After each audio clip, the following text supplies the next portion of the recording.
ونعوذ به من شرور أنفسنا ومن سيئات أعمالنا من يهديه الله فلا مضل له ومن يضلل فلا هادي له أشهد أن لا إله إلا الله وحده لا شريك له وأشهد أن سيدنا ومولانا وحبيبنا محمدا عبده ورسوله اللهم صل وسلم وبارك عليه وعلى آله وأصحابه والتابعين لهم بإحسان إلى يوم الدين أما بعد فقد قال في كتابه الكريم كل نفس ذائقة الموت وإنما توفون أجوركم يوم القيامة فمن زحزح عن النار وأدخل الجنة فقد فاز وما الحياة الدنيا إلا متاع الغرور. Hadirin dimuliakan Allah SWT, perlu senantiasa kita menyadari bahwasanya kita ini dalam satu perjalanan yang sangat jauh, perjalanan menuju negeri akhirat, perjalanan yang akan memakan waktu jutaan tahun, miliaran tahun, triliun tahun, tidak ada habis-habisnya. Kita tidak akan belum selesai cerita kita ini sebelum sebagian manusia masuk surga, sebagian manusia masuk neraka. Hadirin dimuliakan Allah SWT, Allah SWT menciptakan manusia ini untuk satu perkara yang sangat besar. Manusia diciptakan untuk menjadi raja-raja di surga Allah dalam kenikmatan yang tidak bisa dibayangkan. Istana-istana dari emas, dari intan, sungai-sungai dari susu, dari madu, berkumpul dengan para nabi, para wali dalam kehidupan yang selama-lamanya. Atau akan menjadi penghuni-penghuni jahanam, malapetaka yang tidak bisa dibayangkan, azab yang tidak bisa dibayangkan. Muliakan Allah SWT, orang yang menyadari bahwa dia akan menghadapi perkara-perkara yang besar ini, maka dia akhirnya bersabar di dalam usaha bagaimana dia selamat dalam perjalanan yang panjang ini. Dia akan punya perhatian besar, dia akan punya kesungguhan yang besar, dia siap untuk korban-korban yang besar. Hadirin dimuliakan Allah Ta'ala, kalau kita akan mengadakan perjalanan dari Tenggoro menuju Surabaya umpamanya, maka berapa yang mesti kita korbankan? Paling kita perlu uang 100.000, 200.000 sudah cukup. Kalau untuk perjalanan dari Tenggoro ke Surabaya kita harus korban 1 juta umpamanya, tentu kita akan keberatan. Tapi kalau perjalanan itu lebih jauh lagi, perjalanan menuju Mekah namanya, tentu kita akan siap korban lebih banyak lagi. 30 juta kita siap korban. Mungkin sawah kita akan kita jual, rumah akan kita jual, karena perjalanan jauh, perlu biaya besar. Kita pun siap untuk kerja bertahun-tahun supaya bisa sampai di Makkah Al-Mukarramah. Hadirin yang dimuliakan Allah SWT,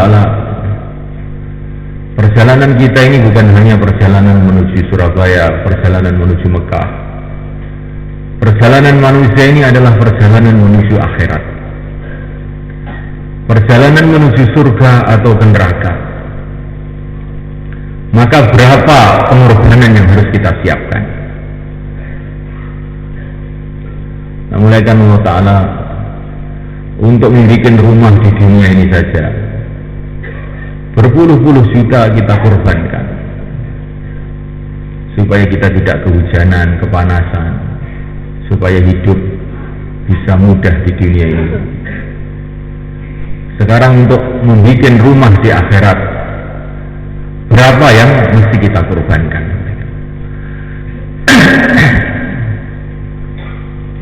Hadirin dimuliakan Allah Subhanahu wa taala, untuk kita ini bisa kawin dengan wanita di dunia ini, berapa banyak kita harus bersusah payah?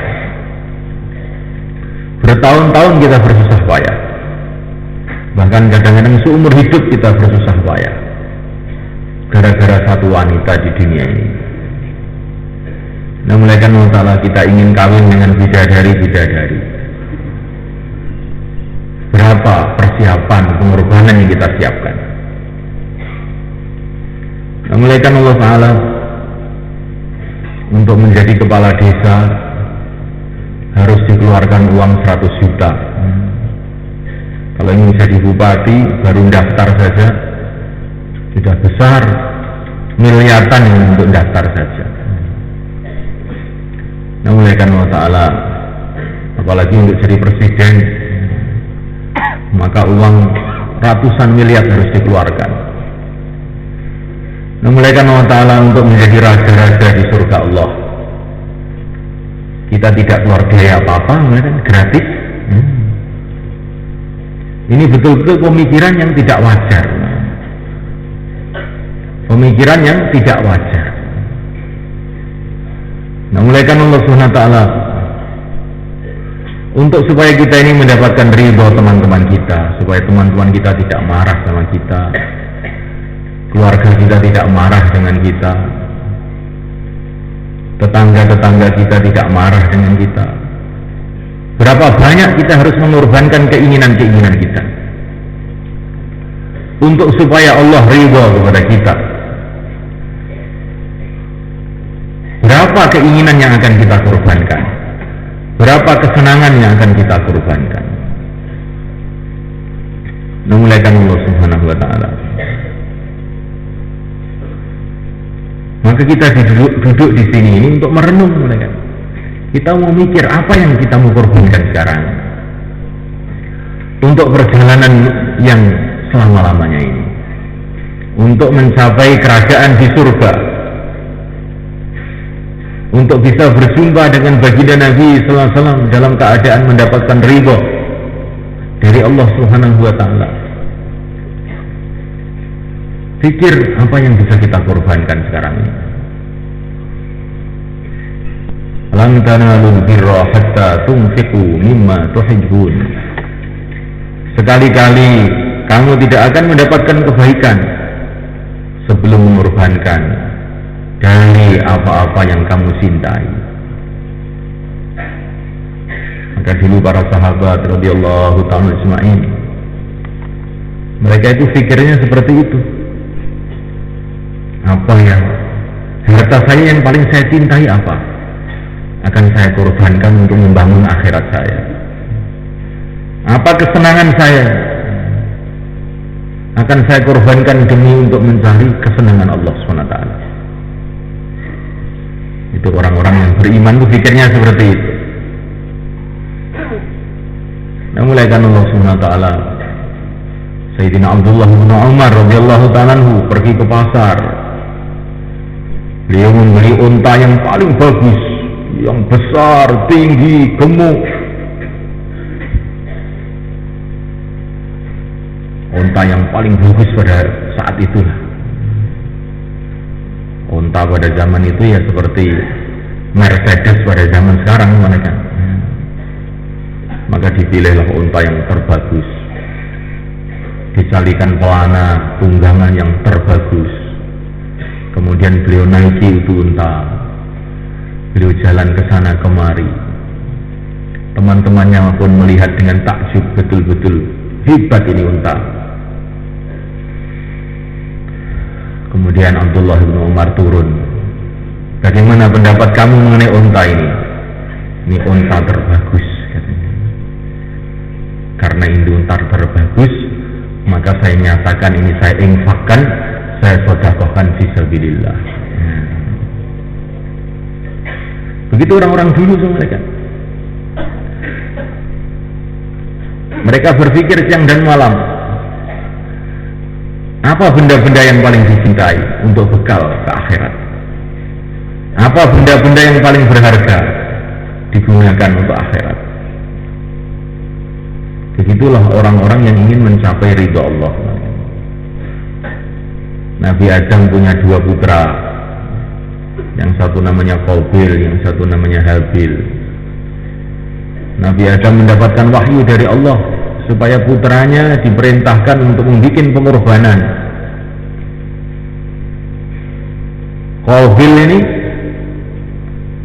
petani, sedangkan Habil ini peternak. Adiknya ini Habil.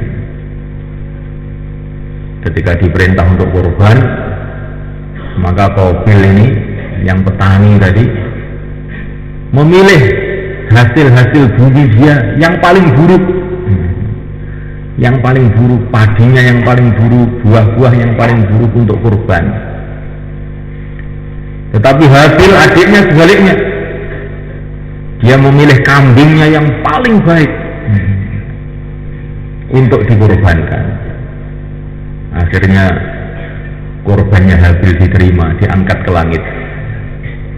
Kurbannya Qabil tidak diterima. Begitu semulaikan Allah Ta'ala. Akhirnya kurbannya Habil yang berupa kambing diangkat ke langit, dan akhirnya diturunkan lagi pada zaman Nabi Ibrahim alaihissalam, supaya kambing ini disembelih oleh Ibrahim sebagai lambang kesuksesan Ibrahim dalam mengerjakan perintah Allah Subhanahu wa Ta'ala. Jadi sudah mulaikan Allah Subhanahu wa Ta'ala, kita sekarang apa yang terbaik yang ada dalam diri kita ini, maka kita korbankan untuk Allah Subhanahu wa Ta'ala. Insyaallah mulaikan. Apa yang terbaik dalam diri kita ini? Hati kita. Yang terbaik dalam diri manusia ini apa? Yang paling berharga dalam diri manusia itu apa? Hatinya. Kemudian yang kedua adalah otaknya. Namun lagi baru yang lain-lain. Maka hati kita tawajuhkan kepada Allah. Hati kita serahkan kepada Allah. Sehingga tidak ada di dalam hati itu kecuali La ilaha illallah. Yang ada dalam hati hanyalah mengagungkan Allah.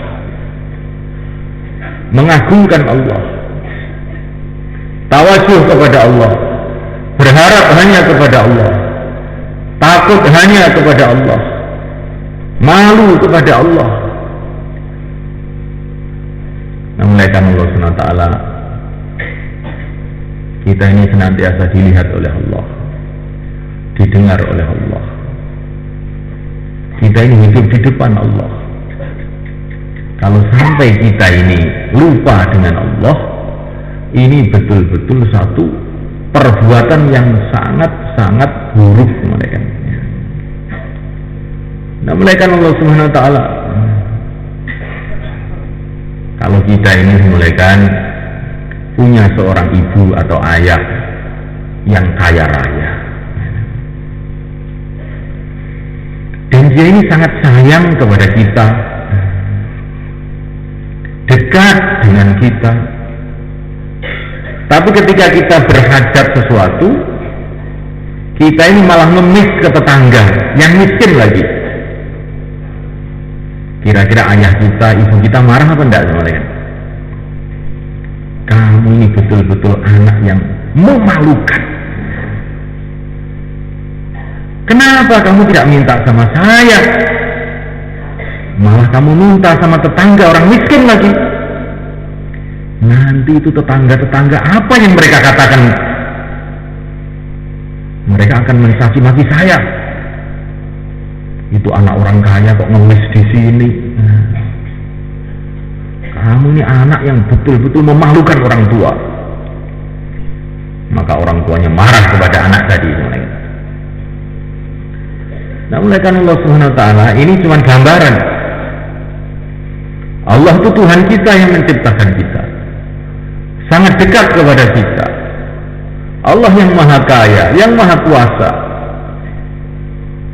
Kalau kita sampai berharap kepada makhluk yang miskin, maka Allah akan marah kepada kita. Allah yaghdabu hina taraktu su'alahu wa bani adama idza sa'altahu yaghdabu.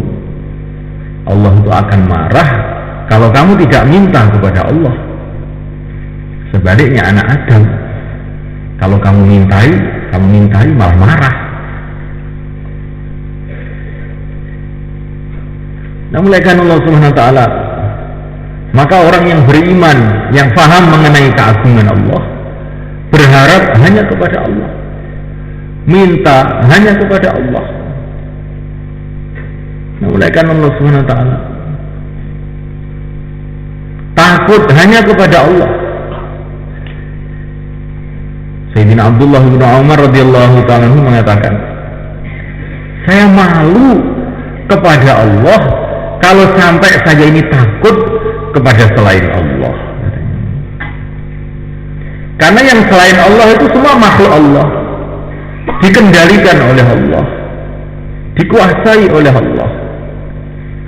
Kemudian kita takut kepada makhluk yang dikuasai oleh Allah, malah tidak takut kepada yang menguasai, yaitu Allah Subhanahu wa taala.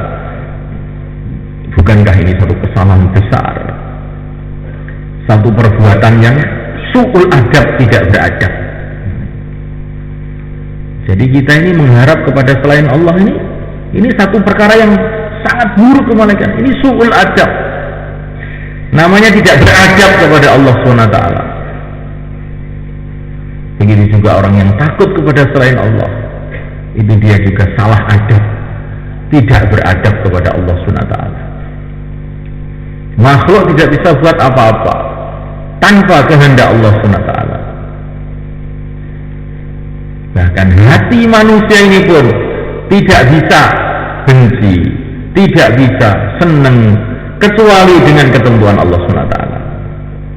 Wa ma tasha'una illa ayyasha Allah. Kamu semua tidak bisa berkehendak kecuali dengan kehendak Allah. Temanten baru perasaannya sudah, ini akan hidup rukun seumur hidup, baru beberapa hari sudah bertengkar. Menunjukkan apa? Menunjukkan manusia ini hatinya di tangan Allah. Yang tadinya dicintai tahu-tahu dibenci, yang tadinya dibenci tahu-tahu dicintai. Fir'aun dengan pasukannya telah digerakkan siang dan malam untuk membunuh Nabi Musa alaihissalam. Tapi setelah Nabi Musa di pangkuan Fir'aun, tiba-tiba datang keputusan Allah. Wa alqaitu 'alaika mahabbatan minni walitusna 'ala 'aini. Allah memberikan keputusan, siapa saja yang melihat Nabi Musa jadi cinta kepada Nabi Musa. Yang tadinya Fir'aun mau membunuh Nabi Musa berubah malah ingin mengambil anak Nabi Musa alaihissalam. Ini mulai kan Allah Ta'ala, maka jangan ada pikiran orang itu benci dengan tabligh, bukan. Oleh Allah dibikin benci. Kalau nanti Allah rubah dia jadi cinta, gandrung, juga bisa saja menurut kehendak Allah SWT. Nah, mulai kan Allah sampai diceritakan para ulama, ada seorang nabi tanya kepada iblis, iblis, siapakah makhluk yang paling kamu benci? Maka iblis mengatakan anak Adam, katanya. Itu makhluk yang paling saya benci, katanya. Di antara anak Adam, siapa yang paling kamu benci? Para nabi itu yang paling saya benci, katanya. Kecuali satu saja, Nabi Musa, katanya. Ya kenapa kamu kok tidak benci sama Nabi Musa? Ya nggak tahu. Tahu-tahu saya ini melihat Nabi Musa kok senang gitu aja. Oleh Allah dibikin senang. Jadi semua oleh kan Allah SWT. Hati manusia di tangan Allah SWT. Orang yang dekat bisa jadi jauh, yang jauh bisa jadi dekat. Yang mau bisa jadi tidak mau, yang tidak mau bisa jadi mau. Anak Adam ini hatinya di antara kudrat dan iradat Allah, dibolak-balik oleh Allah menurut kehendaknya. Tadinya semangat, tahu-tahu jadi loyo. Tadinya loyo, tahu-tahu jadi semangat. Araftu Rabbi bifashi azaimi, kata Sayyidina Ali. Aku mengenal Tuhanku dengan sebab berubah-ubahnya keinginanku. Jadi berarti hatiku ini ada yang mengendalikan. Tadi ingin begini, loh tahu-tahu kok berubah ingin begitu. Tahu-tahu berubah ingin ke sana. Tahu-tahu berubah tidak ingin apa-apa. Mulaikan Allah Subhanahu wa taala. Maka mulaikan Allah taala ketika Nabi Musa sampai di Mesir, beliau dalam keadaan kekhawatiran. Maka Nabi Musa itu paham, yang membuat khawatir itu bukanlah keadaan-keadaan yang ada di Mesir ini. Yang membuat takut bukanlah Fir'aun dan pasukan-pasukannya. Yang membuat khawatir, yang membuat rasa takut itu adalah Allah SWT. Maka beliau berdoa kepada Allah, ya Allah, hilangkanlah rasa takut dari hatiku ini ya Allah, dan masukkan rasa takut ini kepada hatinya Fir'aun. Maka Allah telah terima doanya Nabi Musa, sehingga Nabi Musa itu nggak takut lagi melihat Fir'aun. Asalnya itu tampaknya Fir'aun itu serem, menakutkan gitu. Sekarang nyopros, ya kan? Kelihatan nyopros, elek, gak medeni belas. Ngerti nyopros kok sampean? Nyopros itu kaya wong sing ngrungokne bayan ngantuk ngoten lho Pak. Niku nyopros namanya. Masya Allah. Sebaliknya Fir'aun mulaikan. Fir'aun ini ketakutan melihat Nabi Musa, ini ketakutan. Nabi Musa tidak membawa senjata, tidak membawa tentara, tapi Fir'aun kalau melihat Nabi Musa itu ketakutan. Kalau dia marah kepada pengikut-pengikutnya Nabi Musa, pengikutnya dimarahi, diancam. Tapi kalau ketemu Nabi Musa sendiri, ketakutan dia, nggak berani ngomong apa-apa dia, ngomong yang baik-baik saja. Jadi kalau Allah Subhanahu wa Ta'ala membolak-balik hati manusia, maka bolak-balik juga. Namun kan Allah Subhanahu wa Ta'ala, hakikatnya yang berkuasa hanyalah Allah. Namun kan Allah Subhanahu wa Ta'ala, yang menentukan segalanya hanya Allah. Allah Al-Muhyi yang menghidupkan, Allah Al-Mumit yang mematikan, Allah Ar-Rafi' yang meninggikan, Allah Al-Khafid yang merendahkan, Allah Al-Fa'al lima yurid, berbuat apa yang Allah mau. Tidak ada yang bisa menghalang-halangi apa kemauan Allah. Masya Allah kan, wa ma lam yasha' lam yakun. Apa yang dikehendaki oleh Allah terjadi, yang tidak dikehendaki oleh Allah tidak akan terjadi. Melainkan Allah Subhanahu wa taala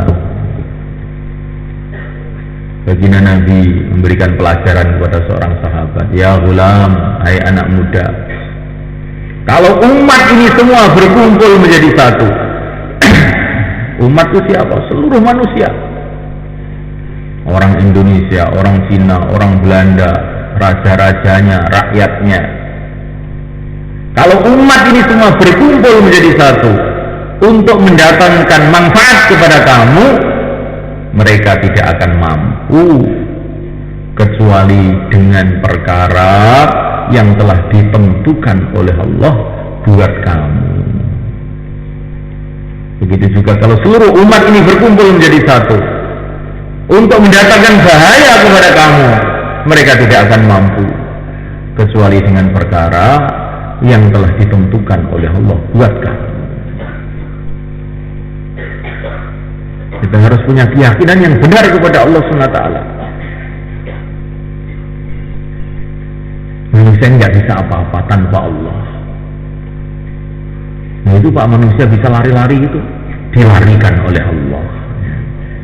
Nah itu manusia bisa begini didirikan oleh Allah. Nah, bisa begitu itu karena digitukan oleh Allah. Bisa ngomong karena digerakkan oleh Allah. Nanti kalau Allah sudah tidak mau menggerakkan mulutnya lagi, dia diem, sudah nggak bisa ngomong lagi.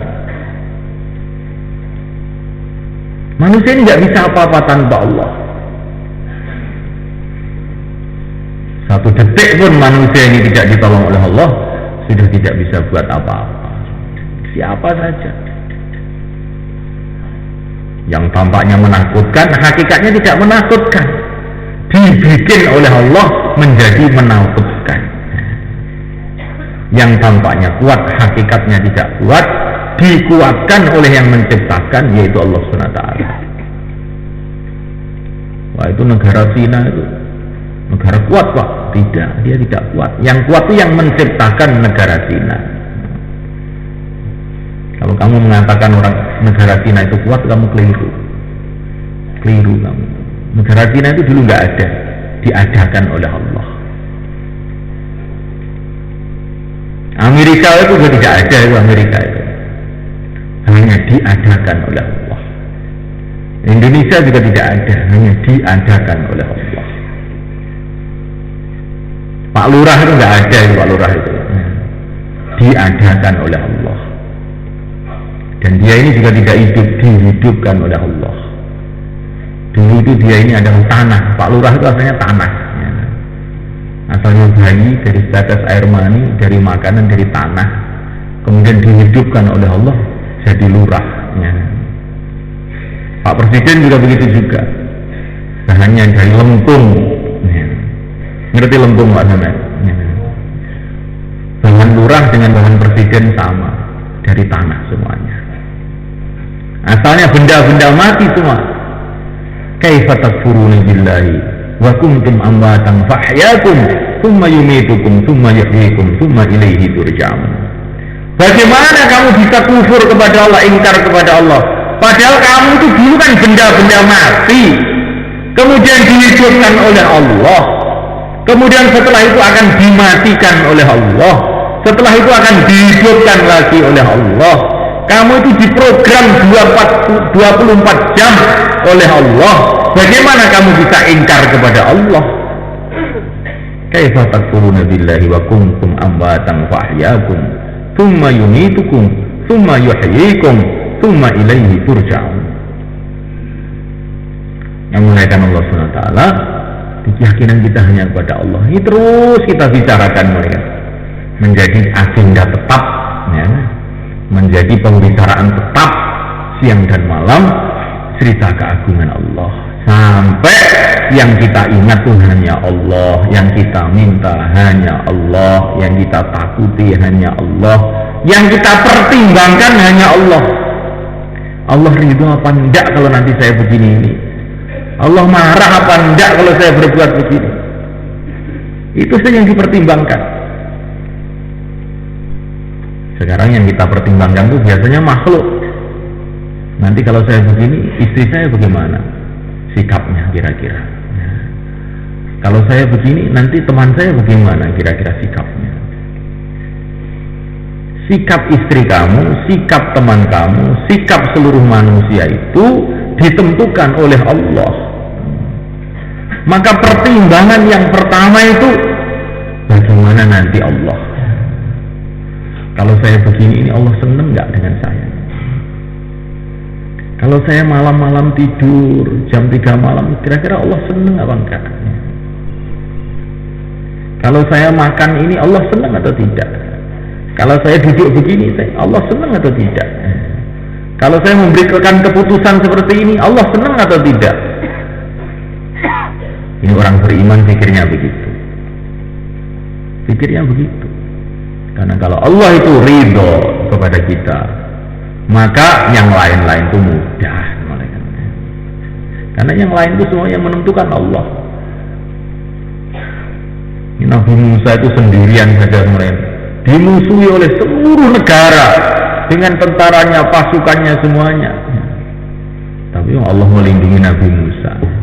Dia tetap selamat saja, tetap mulia saja.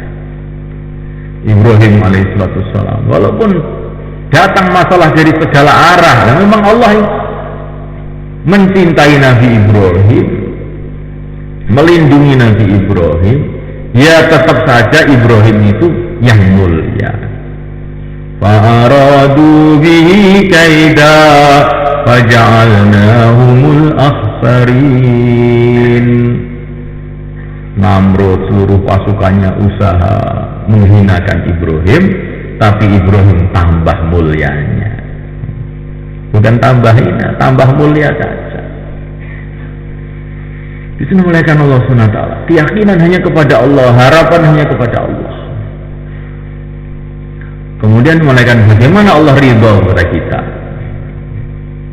Tidak ada jalan untuk supaya Allah itu ridha kepada kita kecuali kita mengikuti jalan yang telah ditunjukkan oleh Allah melalui utusan Allah yang mulia baginda Muhammad alaihissalam. Ridha Allah itu dalam sunnah Nabi. Qul in kuntum tuhibbunallaha fattabi'uni yuhibbukumullah wa yaghfir lakum dzunubakum. Kita ingin tahu Gusti Allah ki seneng ora karo aku. Gampang. Lah kowe kuwi nglakoni sunah Kanjeng Nabi ora? Wis kuwi jawabane.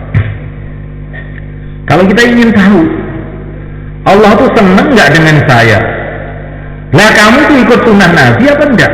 Nah, kalau kamu ikut sunnah Nabi, ya berarti Allah tuh seneng sama kamu. Kalau kamu tidak ikut sunnah Nabi, ya Allah nggak seneng sama kamu. Nah, mulaikan Allah Ta'ala, kita berpakaian begitu, tanya, kira-kira Allah seneng nggak dengan pakaian saya ini ya? Nah, ikut sunnah apa enggak pakaiannya? Kalau ikut sunnah, ya Allah senang. Saya ini makan begini, Allah senang apa enggak ya dengan saya? Lah kamu makan ikut sunnah apa enggak? Setelah ikut sunnah, ya Allah senang. Kalau tidak, ya Allah enggak senang. Begitu seterusnya, malaikat mata. Saya tuh mikir begini, ini Allah senang apa enggak? Lah yang kamu pikir tuh yang dipikirkan Nabi apa tidak? Kalau yang kamu pikirkan itu bagaimana saya mau bikin rumah, bagaimana saya mau beli sawah, bagaimana saya beli mobil, itu perlu kamu cari. Itu apa ada ceritanya Rasulullah itu pikirannya seperti itu.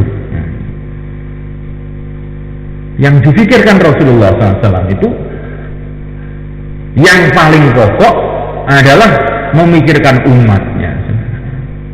Ummati. Itu pikir pokok Rasulullah SAW. Rasul memikirkan umatnya, bagaimana umatnya ini selamat. Hati saya ini hati disenangi oleh Allah apa tidak? Nah, kamu hatinya ikut Rasulullah atau tidak? Kalau hatinya dipenuhi dengan iman, dipenuhi dengan yakin, dipenuhi harapan kepada Allah, sayang kepada umat, risau kepada umat, nah, ini namanya hati yang disenangi oleh Allah, yang dicintai oleh Allah. Nabi semalam-malam suntuk doa menangisi umatnya. In tu'adzibhum fa innahum ibaduk wa in taghfir lahum fa innaka antal azizul hakim. Hai Tuhanku, bila engkau siksa mereka, mereka ini hamba-hambamu juga. Kalau engkau ampuni mereka, sesungguhnya engkau adalah yang maha menang, lagi maha bijaksana. Ini diulang-ulang dalam tahajud Nabi. Malam-malam suntuk menangisi umatnya. Nah kalau malam-malam kita itu seperti itu, berarti malam-malam kita ini malam-malam yang dicintai oleh Allah Subhanahu wa Ta'ala. Nah, mulakan Allah Subhanahu wa Ta'ala, iman kepada Nabi itu maksudnya bagaimana kita ini, kehidupan kita ini mengikuti Nabi semuanya. Fikirnya ikut Nabi, ibadahnya ikut Nabi, akhlaknya ikut Nabi, kehidupannya semua ikut Nabi, malamnya ikut Nabi, siangnya ikut Nabi. Inilah cita-cita orang yang beriman, inilah yang sukses sebenarnya. Orang yang sukses itu orang yang bagaimana hidupnya itu semuanya ikut Nabi. Dilempari batu Nabi di dalam dakwah, sikapnya bagaimana? Allahumma ghfir li qaumi fa innahum la ya'lamun. Ya Allah, ampunilah kaumku karena mereka ini belum tahu. Nah kalau kita ini dakwah dimarahi orang, kemudian bisa mengikut Nabi, ya Allah ampunilah dia karena dia belum tahu. Nah ini kita dicintai oleh Allah. Nah kalau kita ini dakwah dimarahi orang terus ganti marah, wah keturunan Abu Jahal. Nah ini semulaikan Allah Ta'ala, berarti kita ini bahaya, kita ini semulaikan. Kita ini dalam bahaya. Syekh Abdul Wahab Asy'arani beliau mengatakan, kalau orang itu baik, orang dalam amalan baik, kemudian dijelek-jelekan orang, tapi dia sabar, dia tidak membalas, dia sabar karena Allah, sabar karena Allah, bukan sabar karena takut. Nanti kalau saya membantah malah digebuk nanti. Ini nggak ada nilainya ini. Sabar karena Allah, maka oleh Allah akan diangkat dia menjadi imam, menjadi pimpinan bagi orang-orang yang baik. Jadi kenapa kita ini kok mengajak kepada kebaikan ini kok angel itu kenapa tuh? Nah ini rahasianya di sini nih semuanya, katanya Syekh Abdul Wahab Asy'arani. Karena kita ini mengajak kepada kebaikan, tapi orang itu kalau nggak mau kita marah. Atau putus asa, atau kita jengkel, makanya kita ini belum bisa jadi imam. Jadi makmum aja ngantuk, apalagi jadi imam, ya. Nggak bisa, ya, kan? Daftar jadi makmum aja belum bisa ini, apalagi jadi imam. Ya. Tapi kalau kita mengikuti ini kesabaran Rasulullah SAW di dalam memperjuangkan agama, nanti Allah akan angkat kita jadi imam. Ini sebetulnya ada dalam Quran, kan? Wa kadzalika ja'alna minhum a'immatan yahduna bi amrina lamma sabaru wa kanu bi ayatina yuqinun. Mereka saya angkat menjadi imam-imam asbab hidayah ketika mereka ini punya sifat sabar dan yakin, bukan sabar tok, tapi yakin bahwa pertolongan Allah itu akan datang. Sabar dan yakin. Ada orang tuh sabar tapi nggak yakin, nanti nggak ada nilainya juga. Berjuang, dilok-lok nih wong, meneng aja sabar. tapi kemudian ragu kepada perjuangannya. Ini kok berjuang ini kelihatannya kok nggak ada hasilnya, sudahlah, berhenti saja. Namanya ini sabar tapi nggak yakin. Orang yang akan jadi imam, akan jadi asbab hidayah, itu kalau ada orang yang punya dua sifat ini, sabar dan yakin. Itulah sifatnya para nabi dalam berjuang. Sabar. Menghadapi apa saja sabar, dan yakin bahwa pertolongan Allah akan datang. Akhirnya mereka jadi imam-imam hidayah, jadi pelita untuk umat, jadi nur buat umat. Semoga Allah jadikan kita seperti mereka. Masya Allah. Syekh Mu'ainuddin Al-Justi mereka, Masya Allah, nggak punya apa-apa, pakaian cuma satu, itu pun sudah jelek sekali. Beliau berjalan dengan murid-muridnya dalam keadaan kelaparan dari Amritsar, itu perbatasan Pakistan dengan India sekarang, sampai ke Dhaka di Bangladesh, mengadakan perjalanan selama 1 tahun.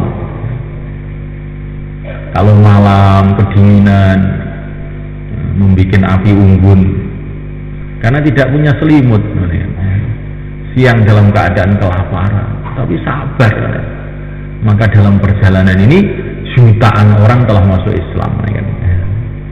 Jutaan orang telah masuk Islam. Bukan karena kehebatan bicaranya, tapi karena sabar dan yakinnya ini. Maka sekarang ini perlu kita bentuk sebanyak-banyaknya jemaah jalan kaki, supaya timbul sifat sabar. Bagaimana mereka? Apalagi hujan-hujan begini, Masya Allah. Ini hujan-hujan ini sarana juga untuk mendatangkan sifat sabar. Allah tuh berkuasa, pokoknya setiap malam Jumat nggak usah hujan, Allah kuasa. Setiap jaulah nggak usah hujan, Allah kuasa bikin seperti itu. Allah bikin ujian-ujian, panas, dingin, sakit, sehat, supaya kita ini mudah mendapatkan sifat sabar. Nanti kalau sudah mendapatkan sifat sabar ini, maka kita ini akan jadi asbab hidayah, diangkat oleh Allah jadi asbab hidayah. Hati ini mulaikan Allah Ta'ala. Maka bagaimana kehidupan kita ini ikut Rasul, siangnya, malamnya. Kita sering mendengar Nabi sholat sampai kakinya bengkak-bengkak. Pernah kita ini sholat sampai kakinya bengkak-bengkak itu. Nah terus kapan mau kita buat, mulaikan? Kapan mau kita buat itu semuanya? Masa seumur hidup kaki bengkak hanya karena naik sepeda motor ceblok, karena macul kena pacul, kakinya bengkak. Sudah ada belum kita ini yang kakinya bengkak karena sholat malam? Belum ada. Bagaimana kalau kita mulai malam ini? Masya Allah, Masya Allah. Semoga Allah terima kita semua. Ini bagian dari sunnah Nabi. Bagian dari sunnah Nabi itu membengkakkan kaki untuk tahajud. Kita sekarang kan tahu toh, sunnahnya sholat itu ini di kitab fikih itu sunnahnya sholat itu begini. Satu yang belum ditulis itu, sunnahnya sholat itu sampai kakinya bengkak, itu belum ditulis dalam kitab itu.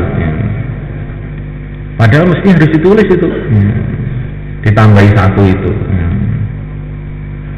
Kita sholat 5 menit tidur, 5 menit tidur. Kapan kita ini akan pernah merasakan hakikat sholat itu kapan? Nah, mulai kan Allah Ta'ala.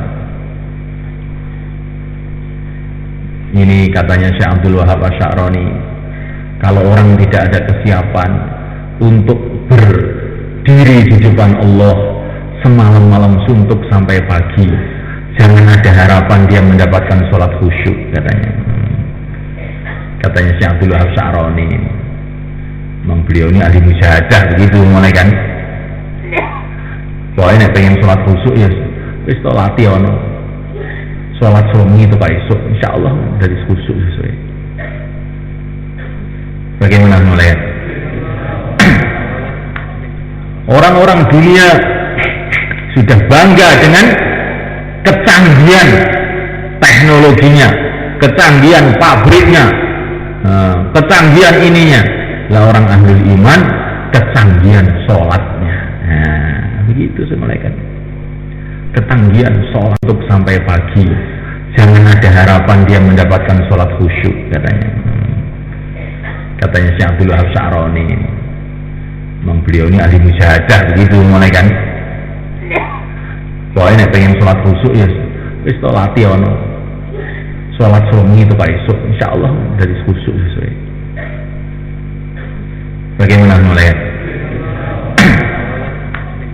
Orang-orang dunia sudah bangga dengan kecanggihan teknologinya, kecanggihan pabriknya, kecanggihan ininya. Lah orang ahlul iman kecanggihan sholatnya. Nah, begitu semalakan. Kecanggihan sholatnya. Sehingga sholatnya mendatangkan pertolongan Allah SWT. Sholatnya menjadikan nusratullah. Allah memberikan peluang kepada kita semua untuk menyelesaikan masalah dengan sholat. Tapi kita ini sedikit usaha itu. Kita ini biasa usaha menyelesaikan masalah dengan usaha-usaha kebendaan. Di sawah mulai pagi sampai sore, ya kan? Untuk menyelesaikan masalah dengan pertanian. Berapa ribu orang usaha menyelesaikan masalah dengan perdagangan, menyelesaikan masalah dengan perpabrikan, menyelesaikan masalah dengan macam-macam usaha. Lah keistimewaan orang beriman itu semuanya kan bisa menyelesaikan masalah dengan sholat. Itu keistimewaan orang beriman. Kalau orang beriman pikirnya mau menyelesaikan masalah itu dengan pertanian, menyelesaikan masalah dengan perdagangan, lah ini namanya orang iman dengan orang kafir sama saja jadinya.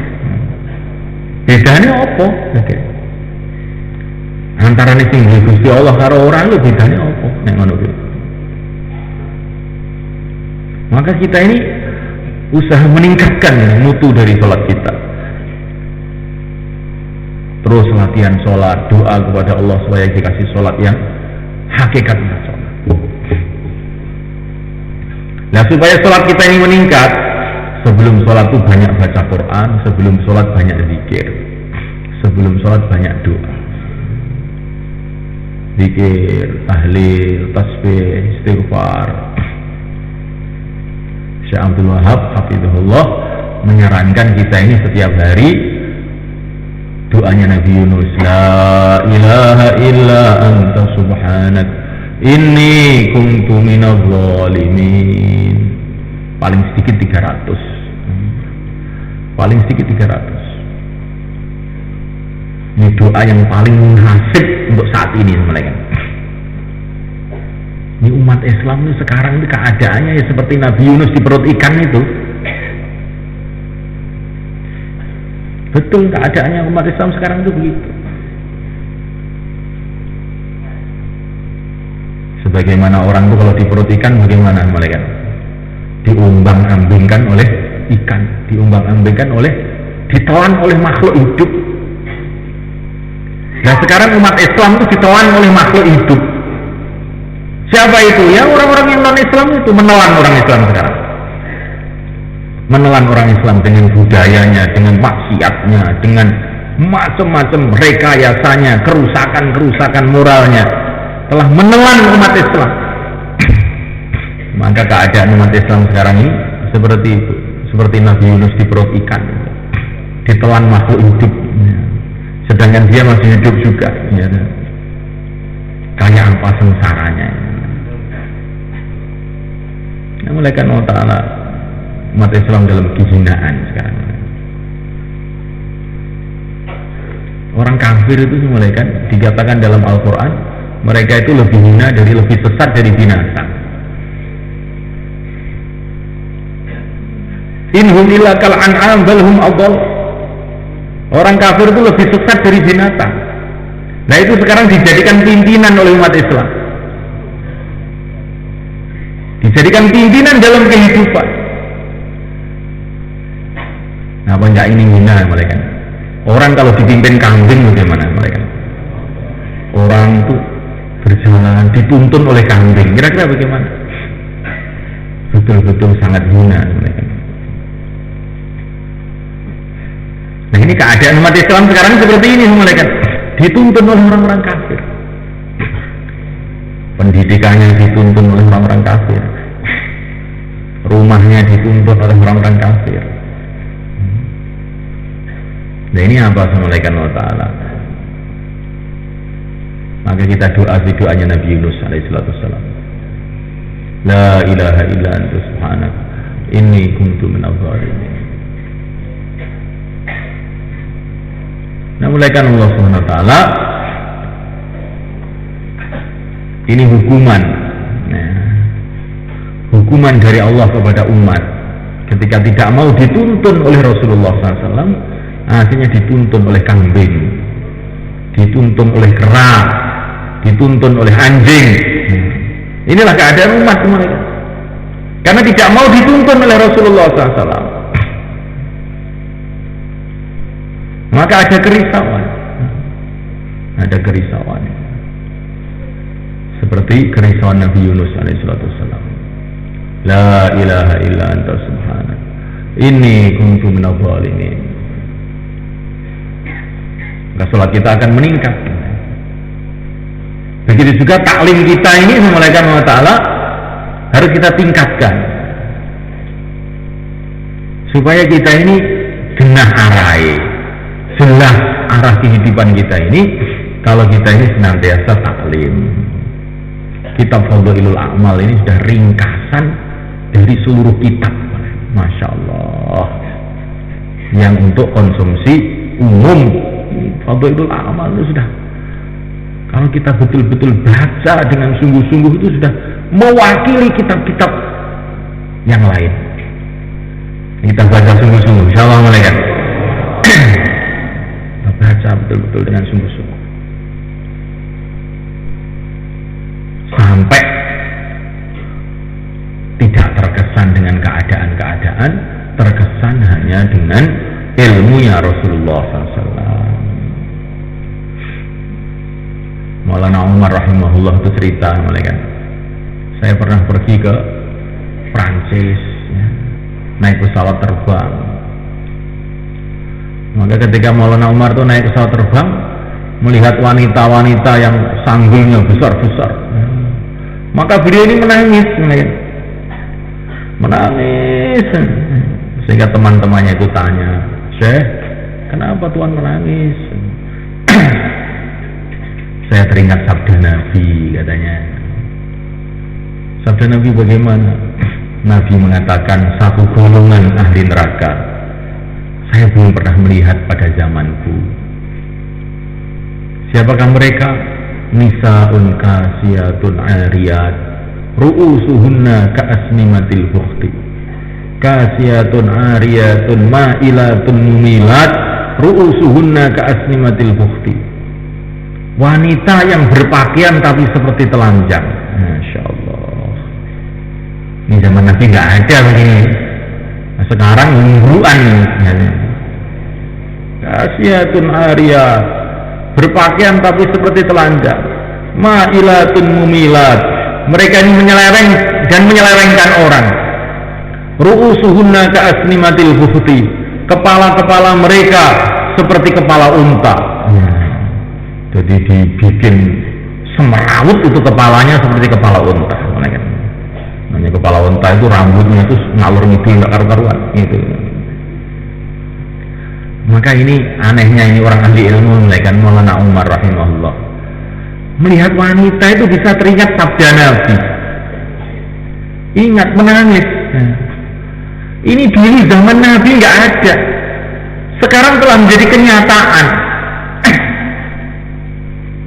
Maka sabda Nabi mengenai kubur pasti akan jadi kenyataan juga. Sabda Nabi mengenai surga akan jadi kenyataan juga. Sabda Nabi mengenai neraka akan jadi kenyataan juga. Sabda Nabi mengenai kiamat akan jadi kenyataan juga. Nah, ini mencari ilmu itu sampai begitu, sampai tidak terkesan dengan keadaan-keadaan, terkesan dengan ilmu itu saja.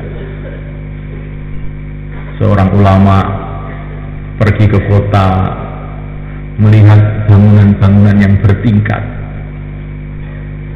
tinggi-tinggi, ada yang tingkat 10, 20, tingkat 100.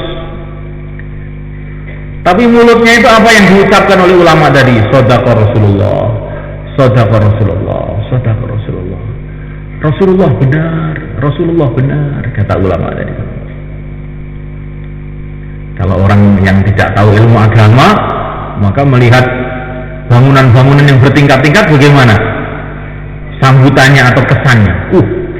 Luar biasa nih.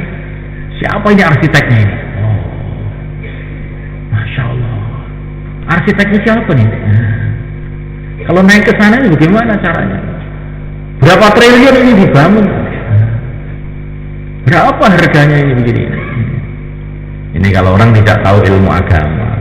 Kalau tahu ilmu agama, Shadaqa Rasulullah, benar Rasulullah benar. Rasulullah mengatakan di antara tanda-tanda dekatnya hari kiamat kalau orang sudah membangun bangunan yang bertingkat-tingkat. Nah, ini ilmu agama itu maksudnya untuk begitu, untuk supaya kita tidak terkesan dengan keadaan-keadaan, terkesan dengan apa yang dikatakan Rasulullah saja. Nah, ini baru jadi namanya ahli ilmu.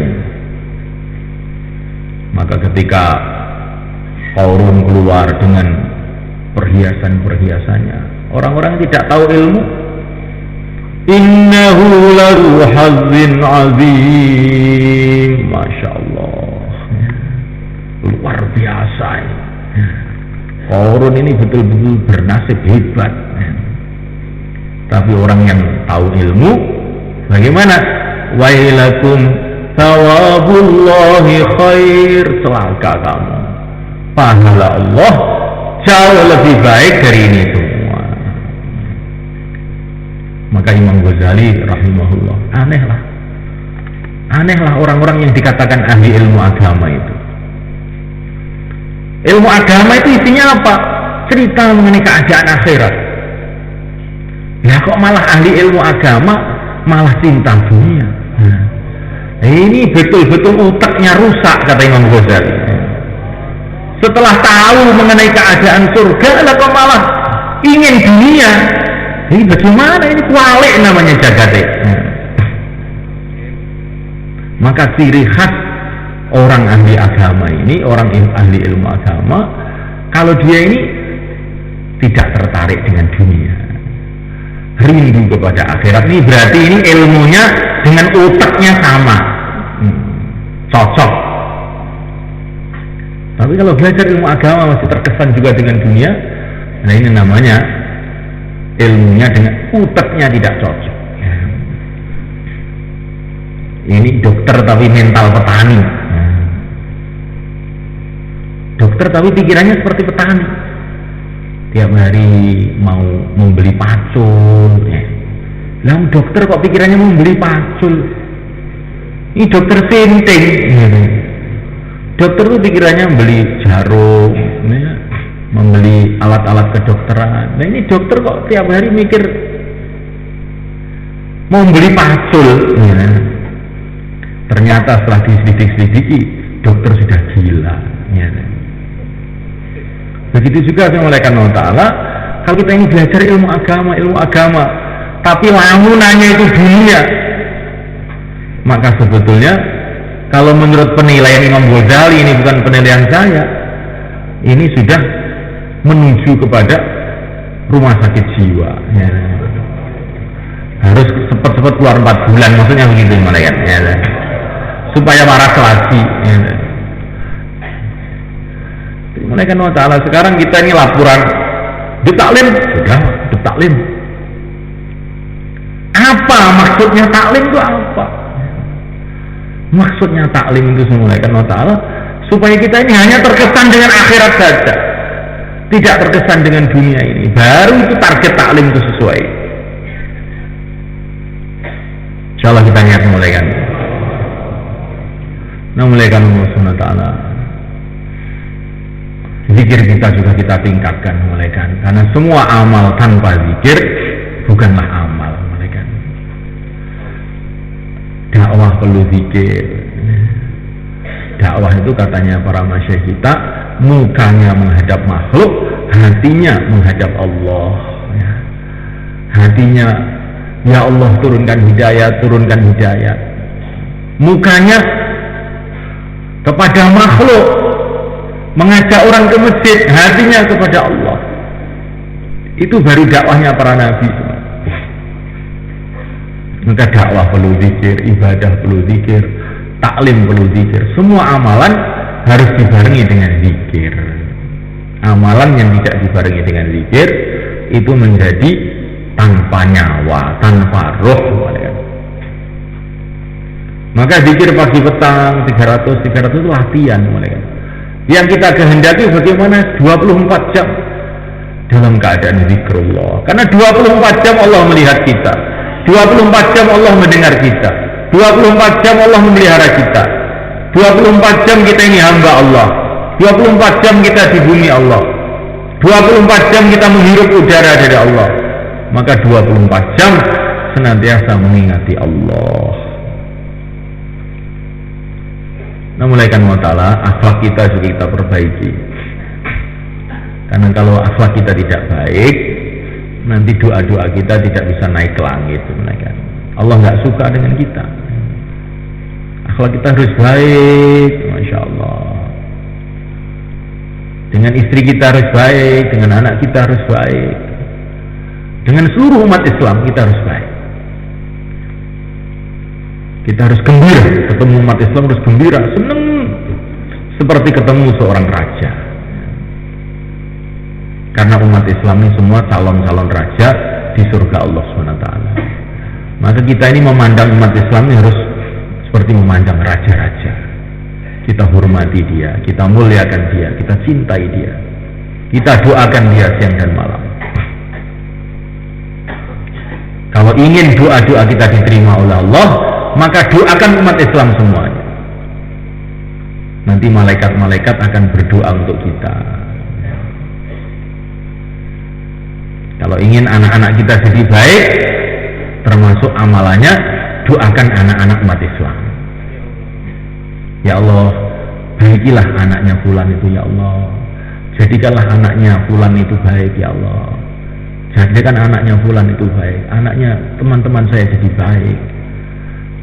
Maka anak kita sendiri nanti akan dimudahkan jadi baik. Nanti anak kita didoain malaikat. Shalom malaikat, didoain oleh para malaikat. Jadi orang itu kalau berbuat baik untuk orang lain, nanti dampaknya itu pada dirinya sendiri. Wallahu fi 'aunil 'abd ma kana al-'abdu fi 'auni akhi. Allah itu akan menolong hambanya selagi hamba itu menolong saudaranya. Kalau pengen rezeki kita mudah, bagaimana caranya? Kalau kita ini pikir membantu orang lain dalam urusan rezeki, nanti rezeki kita sendiri akan dimudahkan oleh Allah. Maka kalau kita ini mau jual beli, buka toko, jangan niat mau ngentol, ngerti ngentol teman? Ya. Niat cari laba sebanyak-banyaknya, tidak. Kita ini kalau buka toko niatnya membantu orang-orang Islam supaya mereka mudah mendapatkan hajat-hajatnya. Nanti insya Allah toko kamu berkah. Tapi kalau pikirannya itu mau menyedot orang, akhirnya kamu sendiri disedot nanti. Jadi senang Allah SWT ingin kebaikan kepada orang lain, kepada seluruh umat Islam siapa saja. Nah, mulaikan Allah Subhanahu wa taala. Begitu juga urusan agama, kita ingin kebaikan. Ya Allah, jadikanlah fulan ini, kuatkanlah imannya fulan, ya Allah. Kuatkanlah imannya teman-teman saya. Kuatkanlah imannya saudara-saudara muslim di seluruh alam. Maka nanti iman kita sendiri akan jadi kuat mereka.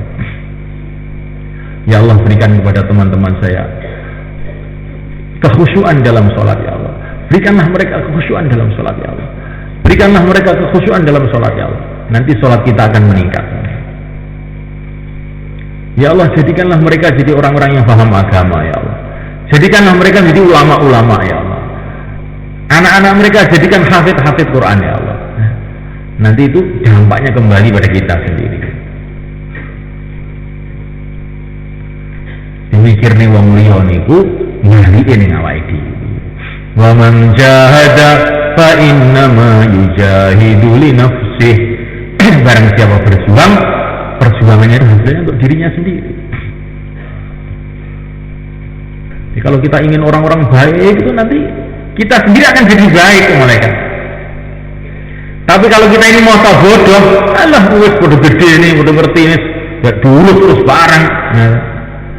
Nah kalau kita ini masa bodoh terhadap keadaan orang, nanti yang paling rugi pertama ya kita sendiri. Tapi kalau kita ini mikir bagaimana orang-orang jadi baik, bagaimana keluarga saya jadi baik, tetangga-tetangga saya jadi baik, kampung saya jadi baik, nanti yang pertama kali akan jadi baik itu kita sendiri. Ngomong jahada fa inna ma yujahidu li nafsi. Maka kita ini buat dakwah, buat usaha-usaha, semua ini hakikatnya ini untuk memperbaiki diri kita sendiri. Nah, mulaikan Allah Subhanahu wa taala. Maka kita ini dalam sholat doa juga untuk umat, bukan doa untuk diri sendiri. Ihdinas siratal mustaqim. Ya Allah, tunjukilah kita semua, ya Allah, jalan yang lurus. Kita doa untuk umat. Doa itu kalau untuk umat mudah untuk diterima oleh Allah. Nah, mulaikan Allah Subhanahu wa taala. Perjuangan ini betul-betul anugerah Allah yang Allah berikan pada akhir zaman ini. Ini Masya Allah, malaikat ini kerja dakwah ini sudah Allah tampakkan.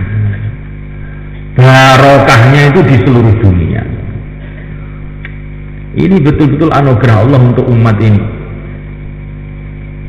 Maka kita jaga betul-betul. Insya Allah malaikat. Karena baginda Nabi sudah mengatakan, umatku ini pertama kali zaman nubuwah, zaman kenabian. Ini sudah berlalu. Setelah itu akan datang zaman kekhalifahan. Ini pun sudah berlalu. Zaman Sayyidina Abu Bakar, Umar, Utsman, Ali, Sayyidina Hasan. Al-khilafah ba'di 30 sanah. Zaman kekhalifahan itu kata Nabi 30 tahun. Zaman kenabian 23 tahun. Kemudian zaman kekhalifahan 30 tahun. Sudah berlalu. Setelah itu kata Nabi akan datang zaman raja-raja. Di mana-mana raja-raja. Ini pun sudah berlalu. Sekarang tinggal sedikit raja-raja. Sekarang ini setelah zaman raja-raja, kata Nabi akan datang zaman namanya zaman Jababiroh. Zaman orang tuh seenaknya sendiri-sendiri. Kalau bahasa Inggrisnya zaman demokrasi. Demokrasi wong sak enake udele dhewe. Nah, mulaikan Allah Ta'ala ini zaman sekarang ini. Tetapi Nabi memberi kabar gembira bahwa setelah zaman ini Jababiroh, zaman orang seenaknya sendiri ini, akan datang lagi zaman khilafah ala minhajin nubuwah. Akan datang zaman lagi seperti zaman awal lagi sebenarnya. Zaman Abu Bakar, Umar, Utsman, Ali. Ini Nabi sudah mengatakan zaman kenabian sudah jadi kenyataan. Zaman kekhalifahan ini waktu Nabi mengatakan demikian ini Belum ada zaman khalifah, Nabi masih hidup. Ya. Zaman kenabian sudah berlalu, jadi kenyataan. Nabi mengatakan akan ada zaman kekhalifahan 30 tahun, jadi kenyataan pula. Nabi mengatakan ada zaman raja-raja, jadi kenyataan juga. Nabi mengatakan akan ada zaman Jababirah, jadi kenyataan juga. Maka zaman yang kelima, zaman umat kembali pada seperti zaman sahabat, pasti akan datang juga sebenarnya. Maka ini kerja dakwah ini sebenarnya kan adalah untuk memulai zaman khilafah tadi, zaman seperti zaman sahabat tadi. Kok Bapak bisa mengatakan begitu? Dari mana Pak Kiai kok bisa ngeramal begitu itu? Karena apa? Karena zaman kekhalifahan itu hasil dari zaman kenabian. Zaman kekhalifahan itu hasil dari zaman kenabian. Zaman kenabian itu isinya apa? Dakwah. Setelah ada zaman kenabian, dakwah siang dan malam, makalah muncul zaman kekhalifahan. Nah sekarang mulai ini harus dimulai dulu. Zaman kenabian ini dimulai. Zaman kerja Nabi. Zaman kenabian sudah tidak ada. Zaman kerja Nabi dimulai, nanti akan ada zaman kekhalifahan seperti zaman sahabat lagi. Insya Allah mulai kan. Karena zaman kekhalifahan itu hasil dari zaman kerja kenabian, zaman dakwah siang dan malam. Maka jangan ada keraguan sedikit pun. Ini nanti dakwah ini bisa jalan atau tidak? Pasti jalan. Kamu jalan, kamu tidak jalan, dakwah ini tetap jalan terus. Program Gusti Allah. Ya. Cuman kita ini ketinggalan. Ya. Ini sepur akan berjalan jam sekian, ya jalan terus.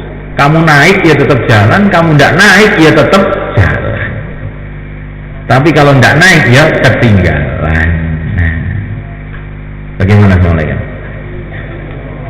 Kalau Allah sudah memutuskan ada zaman kenabian, walaupun Persia, Romawi, seluruh dunia nggak setuju, zaman kenabian tetap datang juga.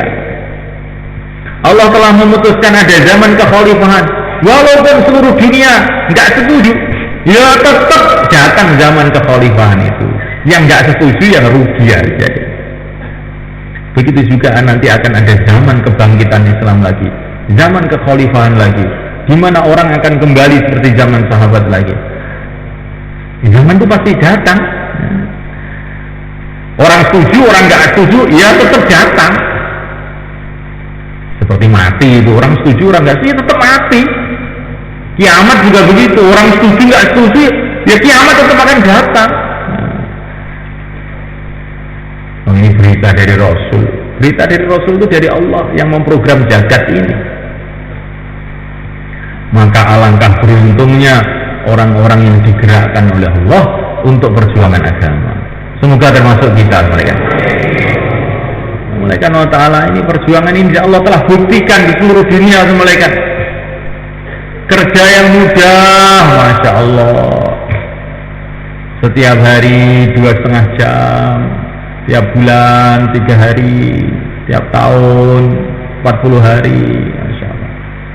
Kemudian diteruskan 4 bulan, ditingkatkan lagi tiap hari 8 jam, tiap bulan 10 hari, tiap tahun 4 bulan. Menurut kemampuan bertahap-tahap, tanpa dirasa, tiba-tiba agama sampai di Amerika, di Cina, di Belanda, di Kutub Utara, sampai di daerah-daerah pusat-pusat kekufuran sekarang mulai bangkit agama. Di Rusia semuanya kan pusat kekufuran, pusat komunis. Sekarang mulai dikeluarkan jamaah-jamaah 4 bulan. Kemarin teman-teman dari Nizamuddin ketemu jamaah Masturat dari Moskow, ibu kota Rusia. Padahal dulu di Moskow itu orang sholat ditembak, kan? Sekarang bisa balik dakwah. Bagaimana? Ya Allah bangkitkan.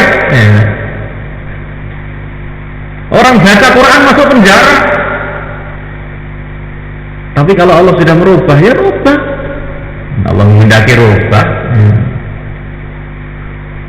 maka betul-betul satu kerugian besar bila pada zaman yang seperti ini kita tidak ikut ambil bagian dalam perjuangan.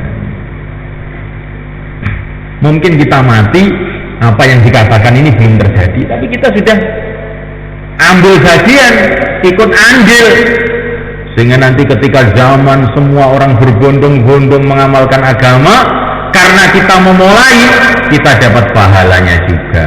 Masya Allah. Kalau kita ikut memulai sekarang ini, kerja ini yang dibangkitkan oleh para ulama-ulama kita ini, fikir seluruh alam, gerak seluruh alam, bentuk jamaah ke seluruh alam, niatnya supaya agama hidup seluruh alam sampai hari kiamat. Maka nanti kalau ada orang sholat menjelang kiamat, ada orang sholat, kita dapat pahalanya. Ada orang puasa menjelang kiamat, dapat pahalanya. Sampai ketika nanti Nabi Isa memenggal kepalanya Dajjal, kita dapat pahalanya. Kenapa kok dapat pahalanya? Nah, kita memulai perjuangannya. Kita memulai perjuangannya. Orang yang memulai dapat pahala orang-orang yang setelahnya. Maka beruntunglah orang-orang yang mau memulai. Assalamualaikum. Ini hasil yang luas. Yang hasil yang sekarang ini, baru kita keluar di jalan Allah, amalan-amalan kita dilipat gandakan oleh Allah. Sekarang juga. Jadi amal tuh hasilnya kontan lah mereka, bukan nanti lah mereka. Jadi kalau kita ini sekarang baca Subhanallah, Alhamdulillah, wa la ilaha illallah, Allahu Akbar, sekarang ini juga ditumbuhkan satu pohon di surga Allah SWT. Sekarang ini, bukan nanti. Cuman kita pergi ke sana nanti setelah mati. Tapi hasilnya itu sekarang ini juga. Maka orang iman itu mati tambah cepat, tambah seneng aja. Memuliakan Allah Subhanahu Wa Taala. Sayyidina Umar, Abu Bakar masih di dunia, tapi Nabi sudah melihat ketika Mi'raj, ini istananya Umar, istananya Abu Bakar. Jadi usaha yang paling tepat ini usaha agama ini, mulai kan? Usaha amal itu hasilnya paling cepat. Sekarang juga. Kalau kita keluar di jalan Allah, amal-amal kita dilipat gandakan hasilnya di akhirat. Dan akhirat itu sekarang sudah jadi. Kita aja yang belum ke sana, kita sudah jadi. Para nabi sudah di sana. Surga sudah jadi itu mereka. Istana-istana sudah jadi. Bidadari-bidadari sudah menunggu. Masya Allah. Telaga Kautsar sudah mengalir. Maka betul-betul satu keajaiban kalau kita ini sibuk dengan dunia saja. Maka ketika Nabi Nuh alaihi salatu wassalam sibuk menjalankan perintah Allah membuat kapal, semua orang-orang mentertawakan Nabi Nuh. Nuh, kamu ini apa yang kamu buat itu, Nuh? Ya. Lucu benar, apa yang kamu buat ini? Perbuatan yang sia-sia, gak ada gunanya. Kamu bikin apa ini? Bikin kapal. Kapal itu apa? Itu belum ada kapal di dunia. Kapal itu rumah yang bisa ngapung di air, kata Nabi Nuh. Maka tambah tertawa semua. Rumah mengapung di air. Airnya mana?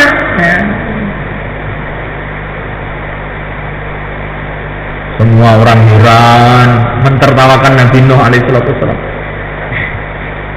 Maka Nabi Nuh alaihi salatu wassalam mengatakan, "In tasharu minna fa inna nasharu minkum kama tasharun." Kalau kamu mentertawakan saya, sesungguhnya saya ini juga mentertawakan kamu, kata Nabi Nuh alaihissalam. Kamu melihat saya ini lucu kan? Saya lebih lucu lagi melihat kamu itu. Mau mati aja kok macem-macem kamu ini. Mulaikan mau ta'ala. Orang-orang ahli dunia kalau melihat orang-orang sibuk dalam agama ini juga lucu. Apa itu di masjid saja? Makan apa nanti itu? Di masjid saja. Kasihan orang-orang tabligh itu nggak punya kerjaan. Apa itu? Nah, orang-orang ahli agama juga melihat orang dunia itu juga heran. Kamu di pabrik saja, ngurus dunia saja, apa gak mati kamu nih? Kuburan kamu sudah jadi loh. Jadi orang agama melihat orang dunia ini juga aneh mereka.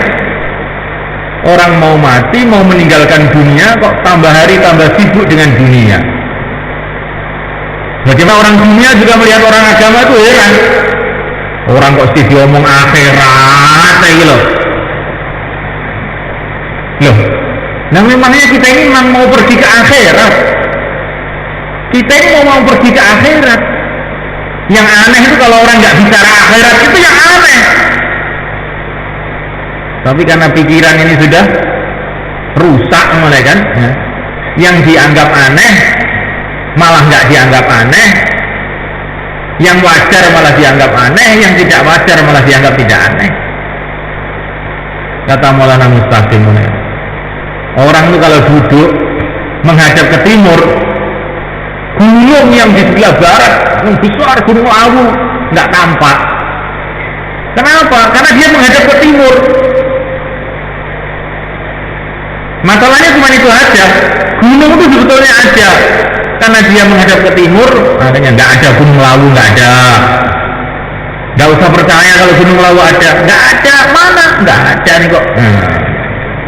Lah kamu menghadap ke timur ya nggak tampak. Begitu juga manusia ini, saya mulaikan Allah. Hatinya dihadapkan ke dunia, maka sulit bagi mereka memahami akhirat. Seumpama hati mereka dihadapkan ke akhirat melalui berita-berita dari para nabi, para rasul, maka hati mereka akan bisa melihat akhirat, akan bisa merasakan keagungan akhirat, sehingga mereka siang malam akan memikirkan akhirat, berjuang untuk membangun akhiratnya. Semoga termasuk kita semuanya. Untuk itu semulaikan langkah pertama memikirkan perkara ini semua, kita menyiapkan waktu 4 bulan mulaikan. Yang niatnya 40 hari mulaikan, sekarang dinaikkan jadi 4 bulan. Silakan berdiri semua, taqabbalallah.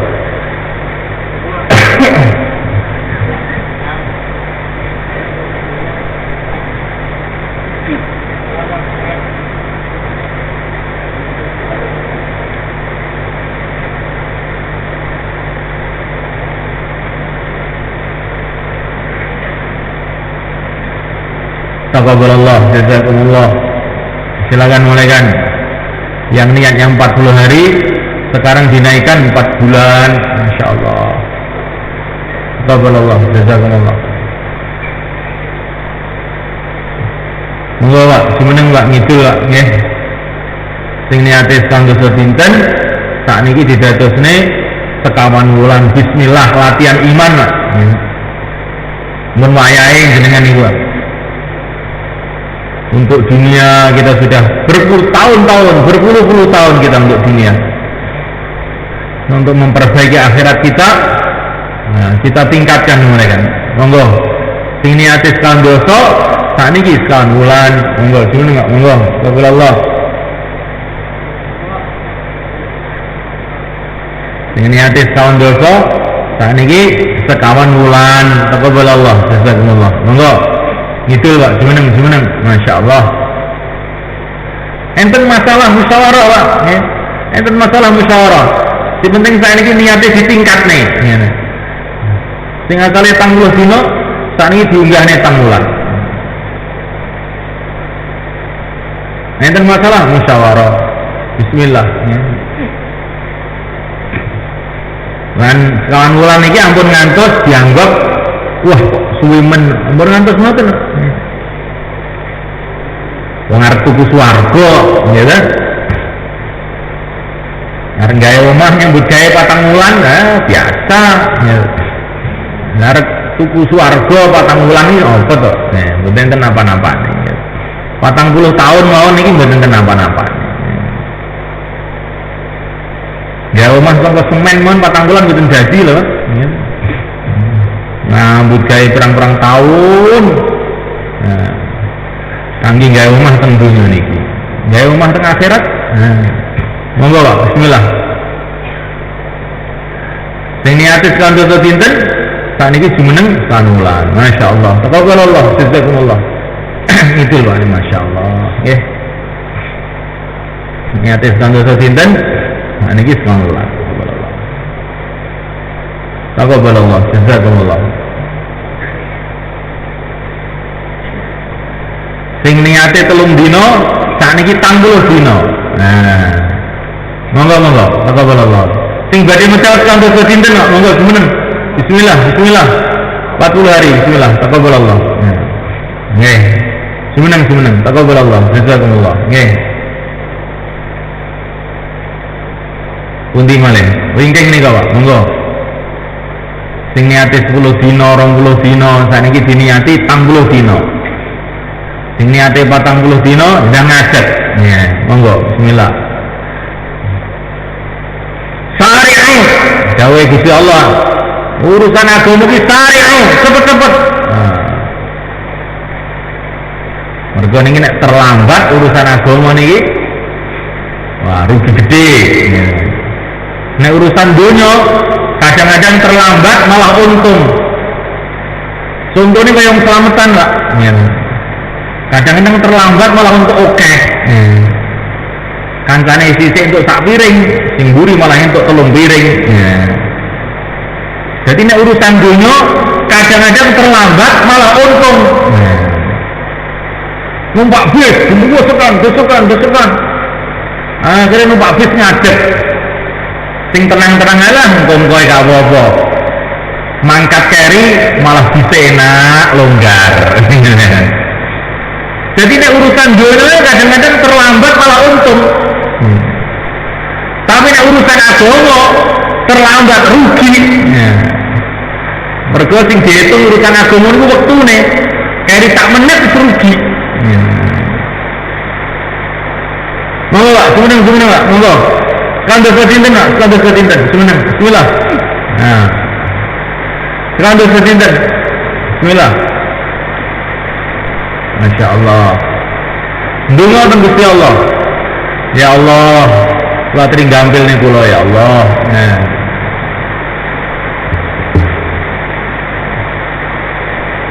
Niki enten wong sing bodho metu krana kebanjiran. Nggih. Kalih ganjaran niku. Nek sampean metu krana agamane Allah oleh ganjaran. Sampeyan pengen kebanjiran to Pak, mboten karo metu niku. Omah kula niku pelawasan kok mboten kira kebanjiran. Nek Gusti Allah nekani banjir saged mawon. Zaman Nabi Nuh gunung-gunung banjir. Pundi malih Pak, monggo bismillah. Pinten dinten mawon Pak, monggo. Bismillah, pinten dinten mawon. Nah, monggo semeneng. Pinten dinten mawon. Tambah masa, sisa masa, monggo. Pinten dinten mawon. 10 dino, 3 dino. 7 dino monggo. Masyaallah.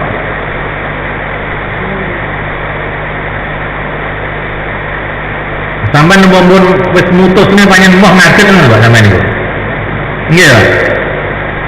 Panjen wis niat moh ngadeg ngoten. Nggih. Mawas Pak sampean niku berarti nggih. Nggih. Sampeyan ngadeg lho Pak. Masyaallah.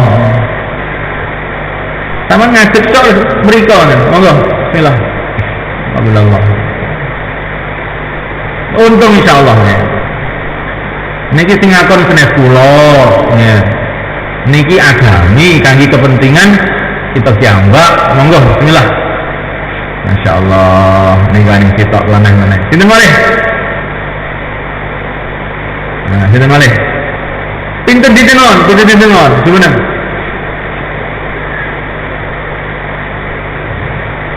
Masya Allah, taqabbalallah. Nah, sinten malih nututi? Taman geret wong Pak, anting-anting ini digeret. Ah, Masya Allah, taqabbalallah, jazakumullah. Digeret ing swarga, digeret ing amalan ing Kanjeng Nabi. Allah, taqabbalallah, jazakumullah. Pinten ditengon, gimana? Masya Allah. Oh, dan saya ini nang rampung sama ngadeg. Ya. Allah. Yang didungani, nang semeneng. Pintu ditengon, semeneng. Allah. Masya Allah. Insya Allah sebenarnya bang ya. Sing dereng ucapan iki ditami amalan pendirian ya. Taklimnya dikuati. Sampai omahe awake dhewe niki nyambung kali dalem Kanjeng Nabi. Insyaallah bang ya. Ditami amal masjid dikuati malih. Niki bentengnya umat niki amal masjid. Nek Allah nurune balak teng alam dunia niki badhe didoh nih sanging ahli masjid. Ya, amal masjid dikiat nih.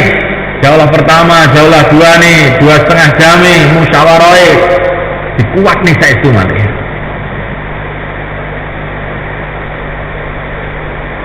Sayyidina Ali radhiyallahu ta'ala anhu maringi nasihat datang Sayyidina Hasan. La taja'u buyutallahi khaliyah fa innakum idzan la tunzurun. Ojo mbok umbar masjid-masjid kosong.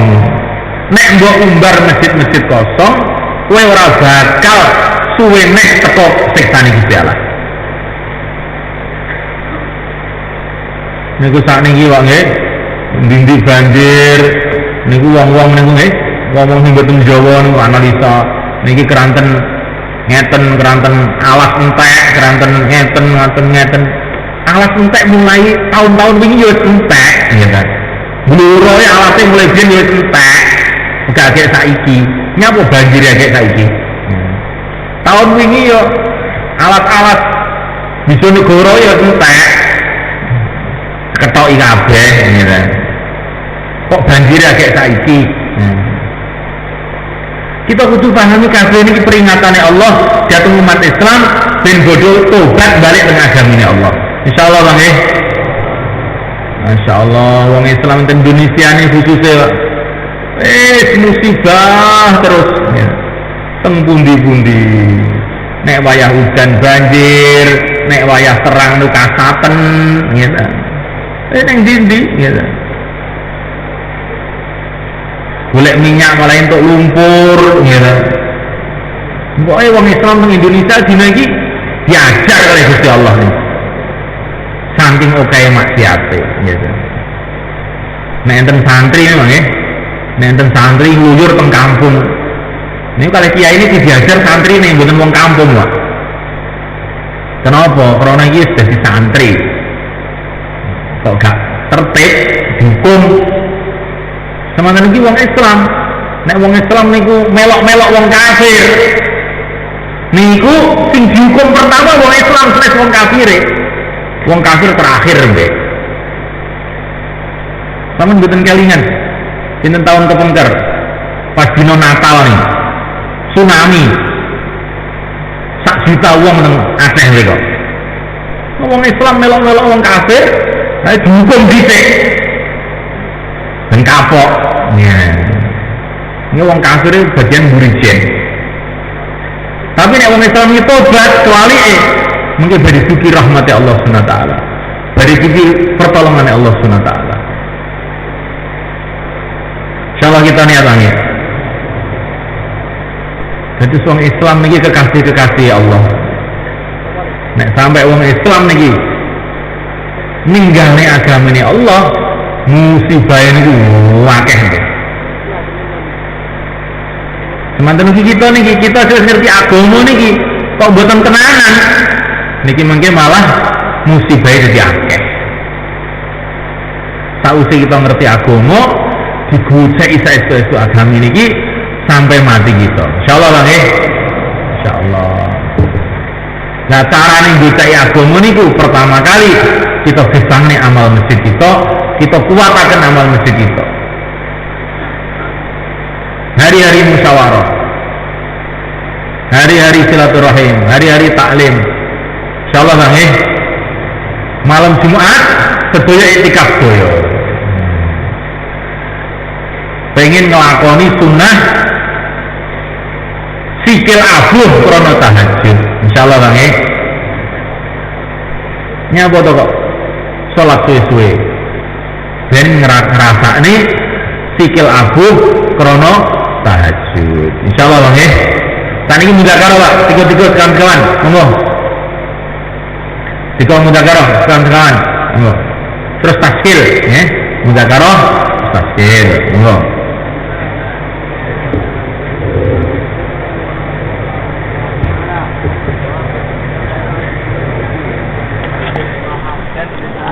dalam pelajaran yang sekarang